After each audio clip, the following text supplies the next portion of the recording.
I walked into the grand opening of Elysian Wellness, a place that, on paper, belonged to my wife Amanda, but in reality, stood as a monument built on my wallet. The glass doors glided open with a soft hiss, revealing a space so polished, so meticulously crafted, it almost stunned me.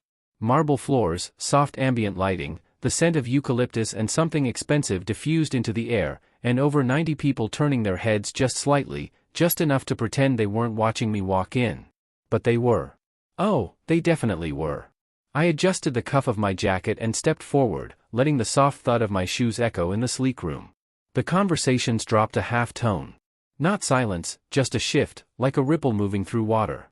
The kind of shift that happens when the ghost of someone everyone thought wouldn't show up suddenly walks through the wall. A pair of women, both in long dresses that screamed rented elegance, leaned into each other near the complimentary juice bar. One of them smiled without her eyes and whispered something. The other giggled too quickly, and I heard it, clear as if she were aiming it right at me, the temporary husband. I didn't flinch. I've learned how not to. My eyes scanned the room slowly, deliberately. Amanda wasn't in sight yet, but her presence soaked the place. Her name was everywhere, engraved on the gift bags, printed on minimalist signs above every treatment room, woven into conversations floating around like steam in a sauna. And yet, none of this had existed 2 years ago.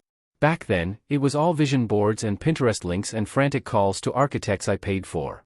It was me staying up reviewing contracts while she played visionary. It was my signature on the bank wires. Now, the chandeliers dripped elegance, the walls were lined with abstract art I'd seen her pick out with some consultant who charged more per hour than my accountant, and every corner glowed with curated serenity. I knew the cost of each detail.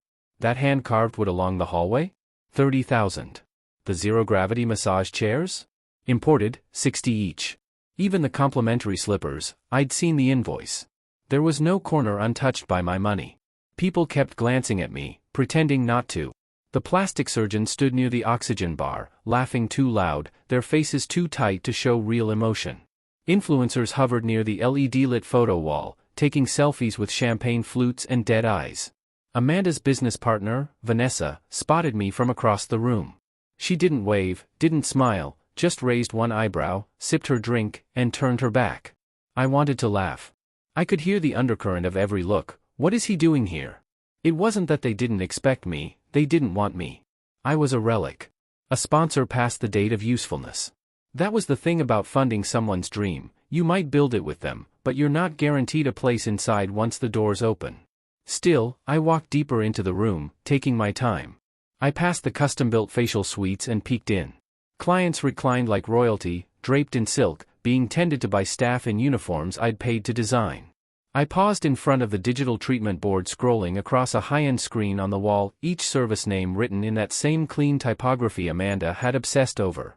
I remembered her yelling at a designer because the font looked too commercial.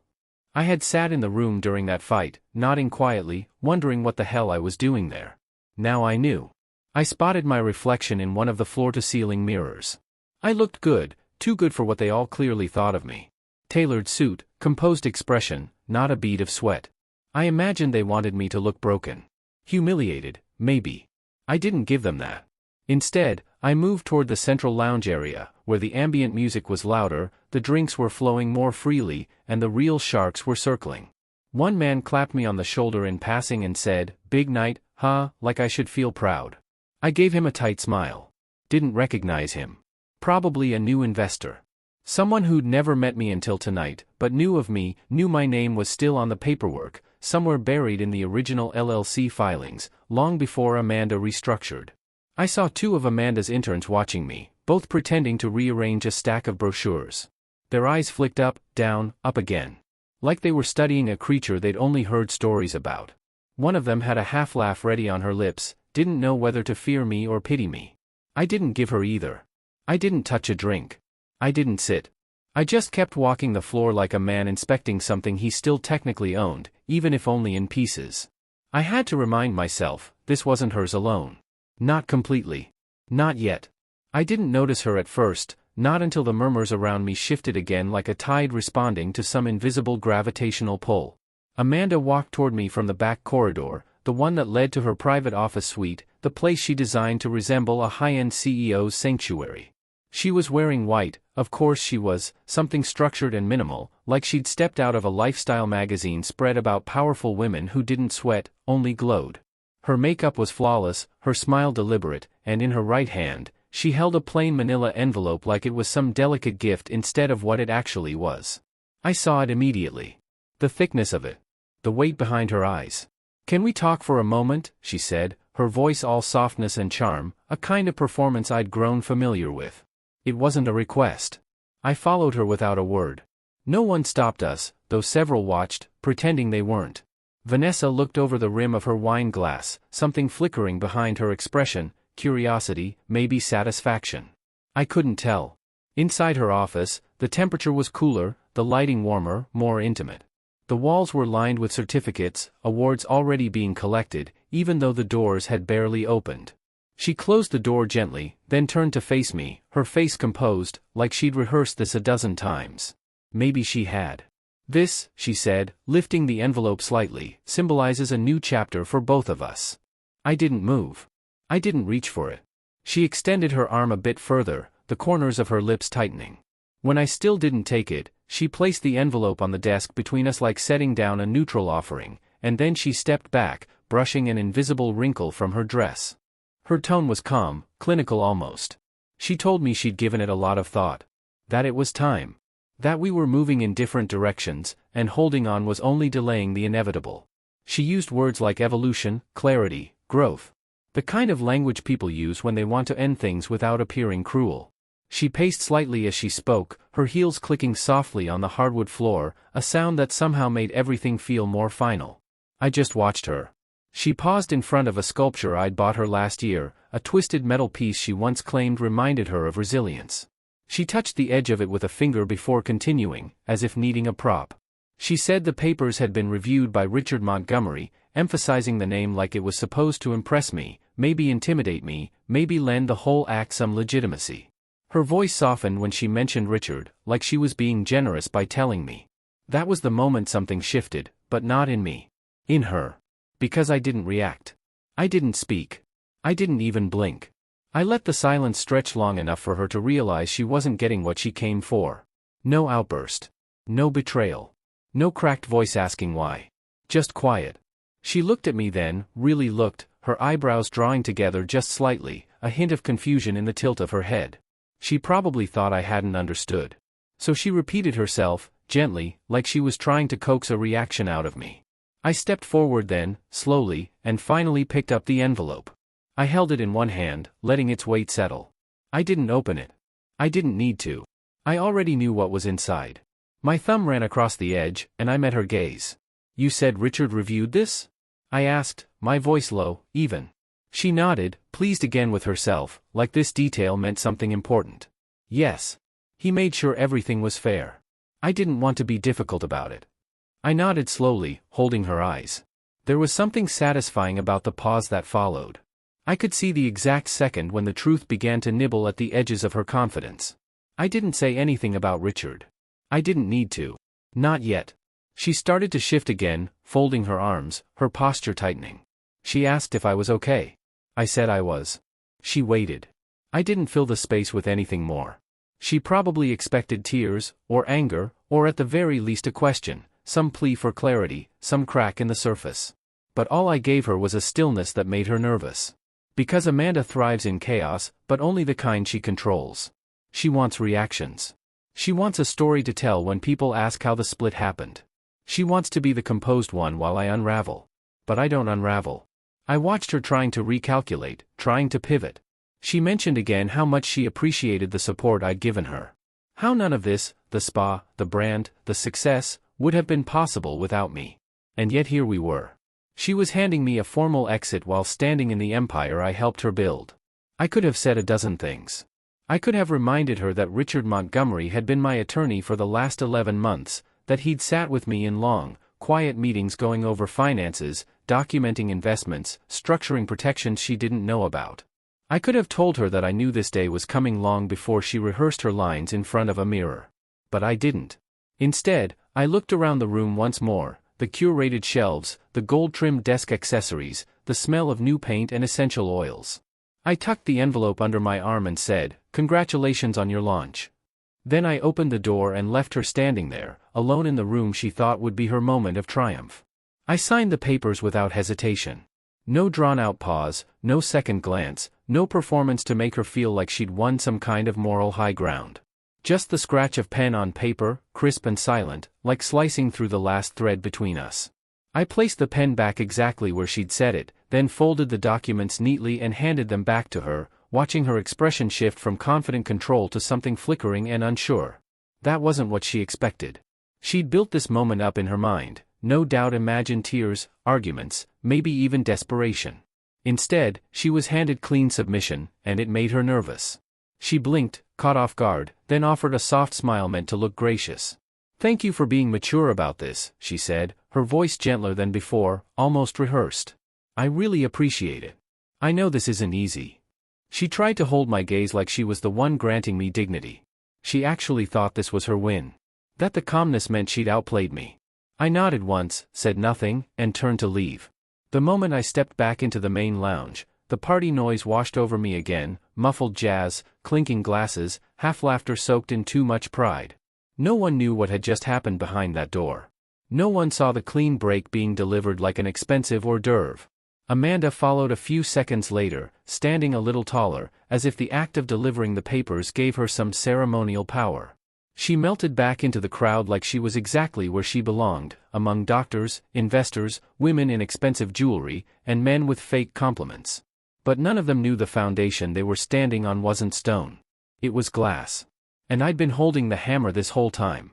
I moved through the crowd steadily, ignoring the flashes of curiosity aimed my way, and stepped outside into the cold night. The valet offered to bring the car around, but I shook my head and kept walking toward the edge of the lot. I needed space from the music, the warmth of her illusion, the soft lies she fed herself in that scented, curated bubble. I pulled out my phone and dialed Richard. He answered on the first ring. "Execute the recall," I said. "All of it. I want the business insolvent by midnight." There was a brief pause, just enough for him to be sure I meant it. "Understood," he replied, his tone clipped and clear. "Everything is in place." I hung up without another word. Amanda never understood the documents she signed, never read the clauses buried beneath the legal polish, the ones Richard and I crafted deliberately. She assumed because the vision was hers, the business was hers too. But vision without structure is fantasy. She had never asked why the lease agreements were under my holding company, or why the equipment was purchased through layered financing rather than outright. The decor she obsessed over was acquired through a boutique lender I controlled, and every single invoice was technically paid with money she never owned. She'd gotten used to seeing me as a silent partner, but I was never silent, I was strategic. The debt wasn't just debt. It was recallable, and every dollar could be called back on demand, triggered by her own dissolution of the partnership. Her signature had done that. The moment she handed me those divorce papers, she severed the personal guarantees and activated the terms. I didn't even need to fight her in court. I just had to say the word. And I had. I pictured her in there, glowing under soft lights, accepting congratulations, laughing with Vanessa, planning media pushes and partnerships. All of it built on scaffolding she never saw. All of it already crumbling. She thought I was being mature. She thought silence meant surrender. But silence is often just timing. And I had waited long enough. The collapse began quietly, the way all real catastrophes do, without warning, without a soundtrack, just a quiet ripple beneath the surface of a perfect evening. I had barely left the spa's parking lot when Patricia, my accountant, sent the first confirmation. The primary operating account for Elysian Wellness was fully drained. She had executed the instructions with precision, like we'd practiced. The system was already built for this moment, for the clean severing of every lifeline Amanda thought she controlled. It took less than 45 minutes to initiate the financial bleed, and from there, the unraveling was automatic. The next step hit just before midnight. The payroll system was suspended, direct deposits halted mid-process. The automated notification was triggered, alerting staff that funding couldn't be confirmed. Several of them were still at the party, sipping Prosecco, taking filtered selfies under the neon sign that read "Glow Different." They had no idea they just worked their last paid shift. Vendors were notified immediately after, an official communication drafted weeks ago by Richard's team, delivered through legal channels to every service provider, product supplier, and maintenance contractor associated with Elysian Wellness. Every agreement, every standing order, every upcoming payment, all frozen. Every line of credit connected to my guarantee, pulled. I didn't need to be there to witness it.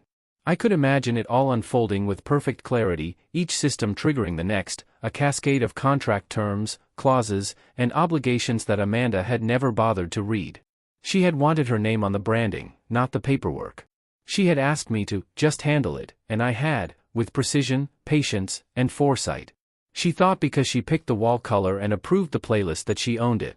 She thought because the influencers called her brilliant and the investors smiled at her charm that it was hers. But charm doesn't pay invoices. And by the time she realized what was happening, the ground beneath her had already split open. She was still in the lounge when the first notification hit her phone. Probably brushed it off as a glitch. A few minutes later, another ping, something flagged from her accounting software. Then another. Her smile began to fade, just a little, the muscles around her mouth twitching with uncertainty. She checked her screen discreetly at first, still surrounded by people toasting her, clinking glasses to her vision. But whatever she saw next must have hit harder, because she excused herself, her gait changing from confident to clipped. She made her way back to her office, where just hours before she had handed me a manila envelope and spoken of new chapters. Inside, she found more alerts. Bank notifications, payment failures, unanswered vendor inquiries. She tried calling me. Then texting. The calls I let ring. The texts I didn't read. I sat in my study, lights low, phone face down on the desk beside a half-empty glass of scotch, watching the shadows stretch along the walls. There was nothing left to say. Everything had already been set in motion. The emergency motion Richard filed had gone through without resistance, an expedited freeze on all joint marital assets, including holdings Amanda hadn't even realized were still legally shared. Her lifestyle accounts, the secondary car lease, even the media company she had briefly started before pivoting to wellness, were all now subject to review and hold. She wouldn't be able to move a cent without court approval. By the time she logged into the business account, there was less than $150 remaining. No cushion, no reserves, no access to petty cash. The accounts she had assumed were safe, insulated by her new independence, were exposed for what they really were, an illusion built on borrowed trust. My trust. And that had run out the moment she slid those divorce papers across her desk and smiled like she'd already won. Her next moves were frantic. I could picture her on the phone with Patricia's office, trying to get someone, anyone, to reverse what had already been executed.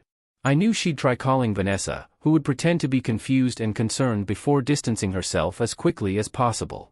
Amanda had surrounded herself with applause, not allies. That was always her flaw. She wanted admiration, not understanding. And in business, admiration can't hold the walls up when the money disappears. Within hours, the staff began to notice. Appointment systems glitched. Scheduled payments failed to post. Product deliveries for the next week were cancelled. The sleek serenity of the spa would begin to crack, first behind the scenes, then bleeding into the public eye. By morning, word would spread. And Amanda, still dressed in her victory white, would be left explaining why a seven-figure wellness brand had collapsed in less than a day. But by then, I'd be nowhere near the wreckage. I'd already stepped away.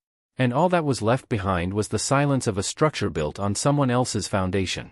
It was nearly 2 a.m. when the pounding started, frantic, insistent, the kind of knocking that doesn't wait, doesn't care who hears, the sound of someone who has nothing left to lose. I had been expecting her, in some abstract way, but not so soon. I stayed still for a moment, letting the rhythm of her fists echo through the apartment walls, then walked slowly to the door and opened it without a word. Amanda stood there in a state I had never seen her in, hair pulled back hastily, makeup smudged, eyes wild and swollen from crying or screaming or both. Her designer coat was draped over her shoulders like an afterthought, one heel missing from her foot, the other wobbling dangerously as she stepped forward, uninvited. She pushed past me with the force of someone who no longer cared about dignity. "It's gone," she said, her voice cracking as she turned to face me in the middle of my living room. "All of it. The money's gone. The accounts are frozen, the staff is calling me, vendors are backing out. What the hell did you do, Gregory?" I closed the door gently behind her, locking it with a calmness that seemed to enrage her further. She was pacing now, circling the space like a caged animal, throwing her arms out, her voice rising in pitch with every breath. "You can't do this to me," she spat. "You can't just destroy everything I've built. I gave everything to that place. I built it. That was my business." I stood still, watching her unravel, and waited until her words finally started to break down into breaths. When I spoke, my voice was level, stripped of emotion. It wasn't your money, Amanda. She stopped pacing, staring at me like she hadn't heard me correctly. I took a step forward, slow and deliberate, like I was talking to someone who needed help understanding something basic. None of that money was yours. It was mine. Structured as a loan. With terms. Her face twisted, a mix of confusion and disbelief. No, you said you were investing. You said you believed in me. I believed in your pitch, I said, calmly. Which is why I protected myself from the person behind it. She shook her head, her voice cracking again. You can't just pull it like that, Gregory. That's not legal, It's entirely legal, I cut in, sharper now, but still quiet.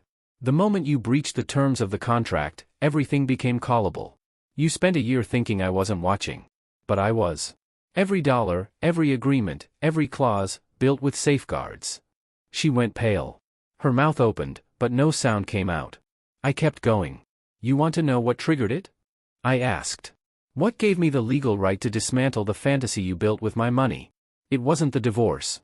It wasn't even the papers you handed me like you were the one ending things. It was Blake. Her mouth twitched. That little consulting director you thought no one would notice, I said, the words cold now, precise. The affair you thought you could hide. You used company funds to pay for his flights. His dinners. You let him sign off on vendor decisions without even notifying me. That was enough to constitute misuse of capital, breach of fiduciary duty, and violation of the loan agreement. Clause 14. Subsection C. She staggered back like I'd slapped her, slumping onto the edge of the couch as her body finally gave up pretending to be strong. You knew, she whispered. I've known for months, I said, standing over her. You built a castle on someone else's land, Amanda. And the landowner just revoked permission. Her breathing was shallow now, panic settling in, the silence thick between us. She looked around the apartment like it might offer her some kind of lifeline, something familiar to hold on to, but it was all foreign now. My space. My rules. My calm. Please, she said, barely audible. I'll fix it. Just tell me what I need to do. Don't kill the business, Gregory. It's my life. I looked down at her, no pity left in me. That was your mistake. You thought it was your life. But it was always mine. You just lived in it for a while. She was still on the couch, her voice hoarse from panic, pleading in circles that led nowhere. Her face was streaked with tears now, mascara blurring into the fine lines she worked so hard to conceal. The illusion she'd curated so carefully, of control, of composure, of being untouchable, was cracking in real time. But it wasn't just the collapse of her business she was feeling. It was the realization that her image, the thing she guarded most, was no longer in her hands. You keep asking me for mercy, I said slowly, standing over her while she buried her face in her hands. But where was your mercy when they were laughing at me? Your friends. Your little circle of curated sycophants. She looked up, eyes red, confused. I heard them, I continued, tone even.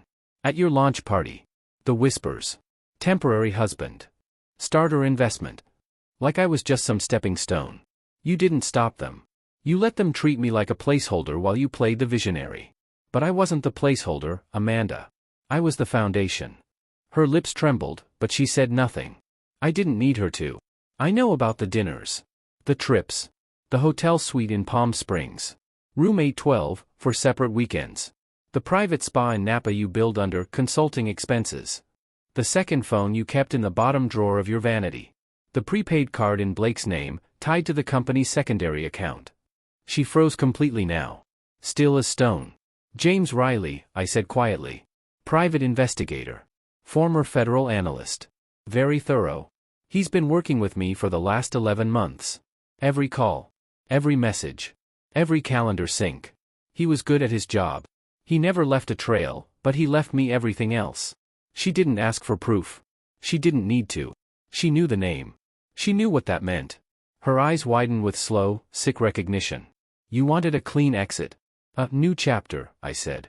But what you really wanted was to erase the evidence of what you'd done.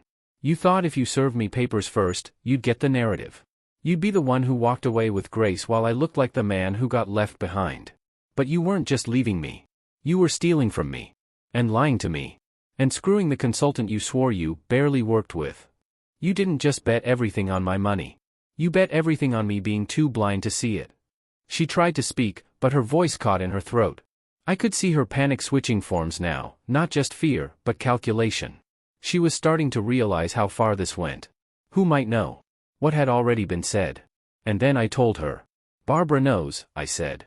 Her entire body jerked like I just hit her. What? She choked. Your mother, I said. She knows everything. About Blake. About the company funds. About the lies. I met with her 2 days ago. No, she whispered, rising to her feet. You didn't. You wouldn't. I did, I said firmly. She deserved to know what happened to her money. The life insurance from your father. The money she trusted you with. You gambled it trying to keep up the illusion that you were self-made. You lied to her face, Amanda. Told her it went into marketing and pre-launch capital. But I showed her the invoices. The credit pulls. The private audit reports. I showed her everything. She backed away from me like the truth had weight. And before you spiral, I added, I wrote her a check. Full repayment. Principal, plus interest. She's taken care of. Because unlike you, she's never tried to humiliate me in public. She stared at the floor, hands trembling at her sides, as if the pieces of her identity were falling faster than she could grab them. You wanted a legacy, I said. But you built it on betrayal. You wanted admiration, but you earned pity.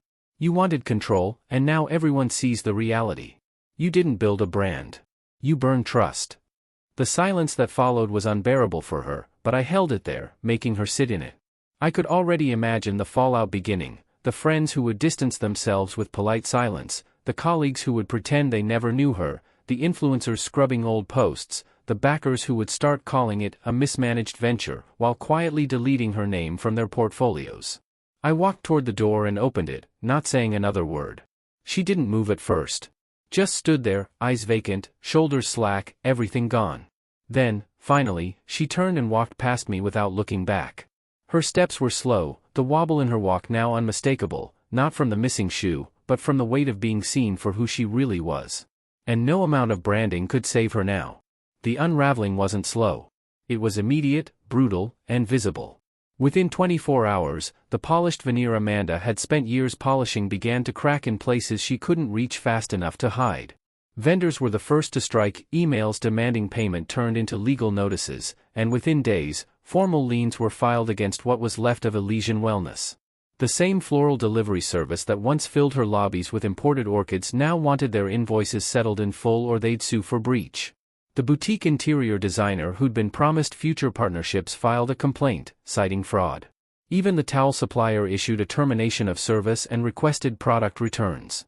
She couldn't answer fast enough, couldn't talk her way out, because the money wasn't delayed. It was gone. Her business partner, Whitney, realized what had happened too late. For weeks, Amanda had spun a story of strategic shifts and investor transitions, hoping to keep Whitney docile while the walls shook.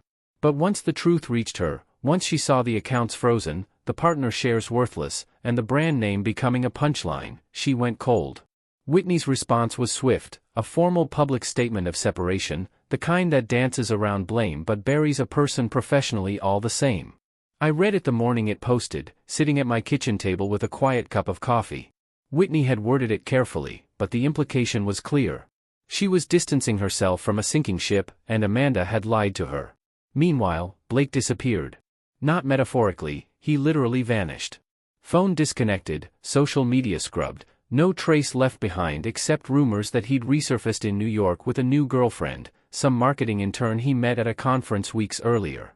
Whatever loyalty Amanda thought he had, whatever future she believed they might have built together, it vaporized the moment the funding stopped. He was never in it for the brand or for her. He was in it for the perks, the access, the illusion of power. And when the lights cut out, he didn't bother to say goodbye. The online response was quieter, at least on the surface. Headlines remained tactful, careful not to invite litigation. Wellness brand faces legal disputes amid leadership changes. Influencer-backed spa closes doors following internal restructuring. But beneath the articles, in the comment sections, on message boards and social feeds, the truth poured out. Anonymous staff shared screenshots. Former collaborators leaked contract details. A few clients even spoke up, people who had bought into Amanda's image only to find poor service, broken promises, and overhyped treatments. What was once a curated story of self-made success turned into a slow-motion train wreck dissected by strangers in real time. Her dreams didn't collapse, they disintegrated. Not in one blow, but in fragments that rained down from every direction. The press, the lawsuits, the silence from friends who no longer answered her calls. She went from keynote speaker invitations to inboxes filled with cease and desist letters. And all the while, she kept showing up online, trying to hold the pieces together with forced smiles and hollow captions until even that became impossible. As for me, I sold my medical practice 3 weeks after it started. $38 million, clean. The acquisition was quiet, negotiated long before Amanda handed me those papers. I'd been planning my exit carefully, not just from her, but from all of it.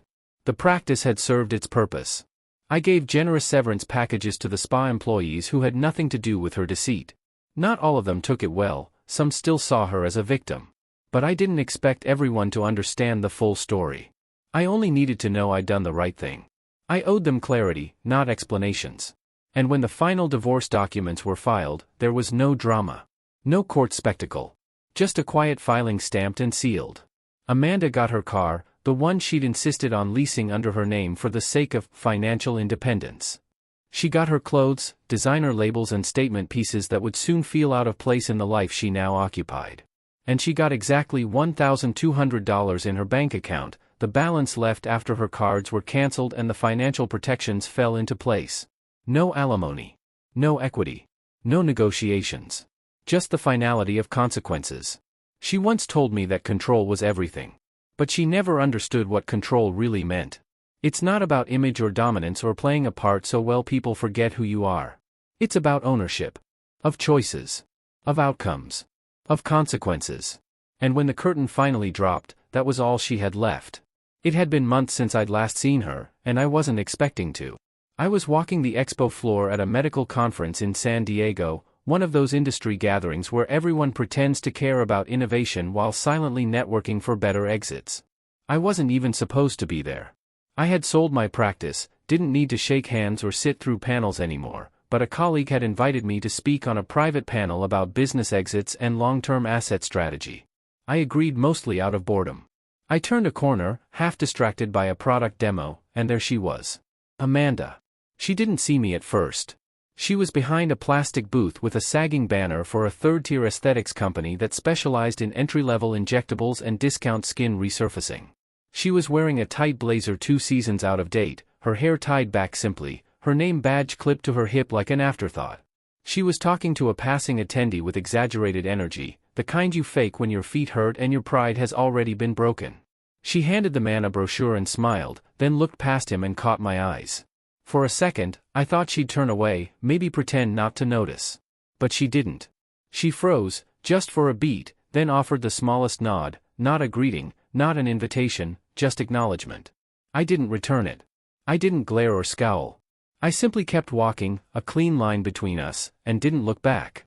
3 days later, my phone rang. Her name still sat in my contacts, not out of sentimentality, just oversight. I considered letting it go to voicemail, but something in me was ready to hear what she had to say. I answered. She started talking the second I picked up. No small talk. No preamble. Just her voice, soft and strained, like it had been rehearsed too many times in her head. She told me she was sorry. That she had spent months trying to hate me for what happened, trying to rewrite the story in her head, but couldn't. She said she saw it now, how far she had gone chasing a version of success that didn't exist, and how easily she'd believed her own myth.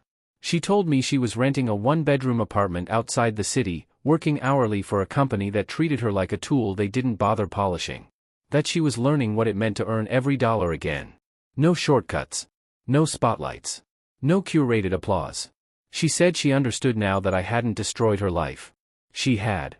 I listened without interrupting. I didn't need to say much. Every word out of her mouth confirmed what I had already known. She wasn't calling for forgiveness. She was calling because she finally saw the truth, and it burned. I told her she hadn't broken me, she'd broken us. That I had spent years trying to build something with her, not for her, and she mistook that effort for a weakness to exploit. That when she called me temporary, whether with her words or her silence, she'd betrayed the only foundation she ever really had. I didn't say it with anger. I wasn't angry anymore. I was just done. There was a pause on the line, deep, heavy, and quiet in the way only real endings are. She said thank you. I didn't respond. I hung up and deleted her number. I didn't feel triumphant. There was no cinematic moment, no swell of music or sudden clarity. Just silence, and peace, and the faint hum of a life finally disentangled from someone else's damage. 2 days later, I finalized terms on a $12 million angel investment opportunity in a biotech startup out of Toronto. Clean deal, brilliant founders, airtight structure. I would be mentoring their executive team, not funding someone's fantasy. This time, it was real. This time, it was mine. There were no congratulations, no applause, no grand reveal. Just the quiet beginning of something solid. And that was enough.